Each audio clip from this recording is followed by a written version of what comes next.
Hi, y'all. Jennifer Leday here with quick tips for women who want to live and lead by choice, not by chance. Well, look, I am the first to admit, y'all, that I have lived a privileged life, but that doesn't mean that I haven't experienced my fair share of challenges as well. I have dealt with the decline and subsequent death of both of my parents. I've lost other people in my life. I am a wife and a mama, and y'all know those two roles have challenges baked right into them. I have dealt with the Pandurricane, which is just my pet name for Hurricane Ida layered on top of the pandemic. And I have experienced personal adversities that have knocked me to my knees in prayer. And I know one thing for sure. I am stronger for having gone through those challenges. Now, look, I would never have chosen to go through these storms in my life.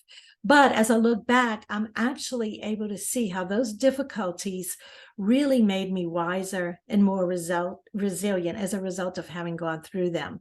Now, I'm about to get to this powerful exercise that I call Lifeline, so hang in there. But before I get to it, I want to encourage you to hit subscribe on YouTube and follow me on LinkedIn and Twitter at Jennifer H. Leday so that you can get all the leadership resources that I'm offering. But I digress. Back to my point. So growing up, I can remember that both of my parents were really into gardening. Mama was into anything that made flowers. Daddy was into his vegetable garden. And like everything he did, he had a system for ensuring that he would have a productive garden. And part of that was having a compost pile. Yeah, I know. Rotten, stinky compost. Between me, you and the gatepost, I hated that compost pile. We had to every day go trek out back and bring the coffee grounds and the eggshells and the vegetable peelings. But what would happen is that compost would act like fertilizer to the garden. It enriched the soil and allowed the plants to put down deeper and better roots so that they were able to be more resilient, more resistant to pests and to disease, and to withstand times of stress like storms and drought. Can you relate? Yeah. Now, you no doubt have had your fair share of challenges in your life. And maybe you're going through something right now. And if so, my prayers are with you. I'm not going to say, hey, boo, look for the silver lining. First of all, I don't want to get punched in the throat. But second of all, I know it's really hard when you're in a season like that to try and find the silver lining. But what I will say is what Steve Jobs said, is that you can't connect the dots looking forward. You can only connect the dots looking back. So what I encourage you to do is to reflect on your experiences after you've come through a tough season. It can be really helpful to reflect. So let's get to that exercise that I was telling you about. Grab a journal, and I want you to reflect on your life, the good, the bad, and the ugly. Okay. Journal about those important inflection points, those tipping points where you experienced a dramatic change, a pivot. It set you on a different path. Maybe you were laid off. Maybe you didn't get into the school you wanted to go to. Maybe you had some challenges in your marriage or your relationship or with your kids. Note what lessons you learned as a result of that. I know that those opportunities, those challenges present great opportunities for growth.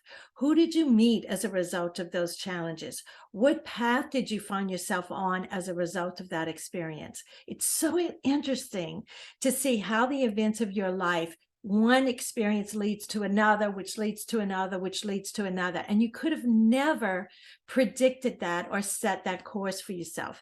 I have a friend who, because of circumstances out of his control, he was not able to graduate at the time that he expected. So he had to come back for another semester after a lot of his peers had graduated. He was pretty disappointed and bummed about it.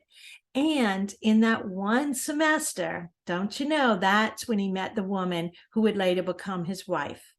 Would he have met her had he not had to go back for that semester? I mean, who knows? When you can do this and when you can look back with gratitude, not for the hardships and not to be able to, I'm not expecting you to go back and look back and be grateful for the misery, but What can you glean from that? What lessons did you learn? And what gems can you take away from that? How did it make you stronger and more resilient? Y'all, I don't know about you, but I know I can do hard things because I've had to do hard things. And I'm willing to bet you have too.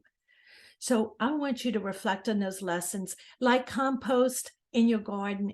Those challenges can make you stronger and more resilient and cause you to have deeper and stronger roots. So, whatever your hardship is, your challenges can act like fertilizer as long as you acknowledge them and process the lessons that you've learned. Embrace the growth because without those challenges, you may never have had those powerful learning experiences.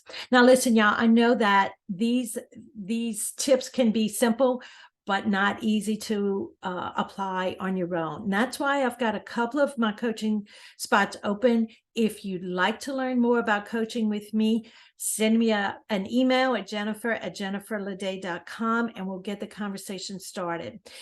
Until next time, y'all, in life and in leadership, laissez le bon temps rouler.